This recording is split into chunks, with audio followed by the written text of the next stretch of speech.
في زمن بعيد جدا في مصر القديمة عاش واحد من أظلم ملوك الأرض، كان اسمه فرعون. فرعون كان شايف نفسه إله وأمر الناس يعبدوه من غير الله، وكان بيعذب بني إسرائيل ويخليهم يشتغلوا خدم وعبيد ليل ونهار. وفي يوم سمع فرعون إن في نبي هيجي من بني إسرائيل وهيكون سبب في هلاك ملكه، ومن شدة خوفه أمر جنوده يقتلوا كل مولود ذكر من بني إسرائيل.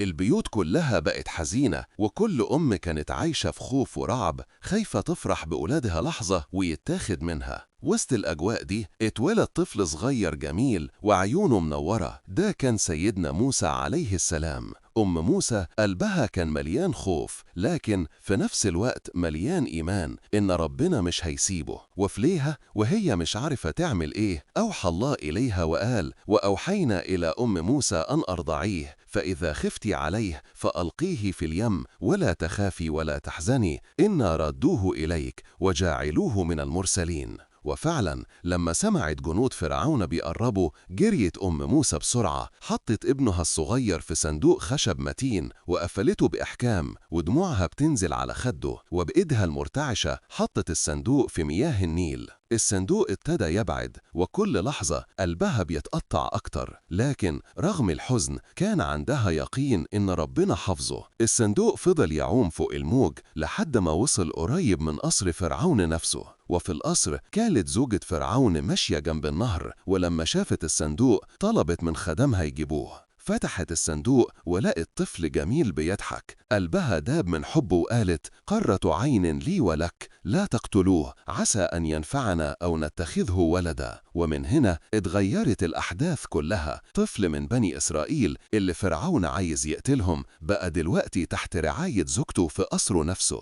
لكن إيه اللي هيحصل بعد كده؟ وهل فرعون هيوافق يعيش الطفل ده؟ وهل أم موسى هتشوف ابنها تاني؟ كل ده هنعرفه في الجزء الجاي من قصتنا.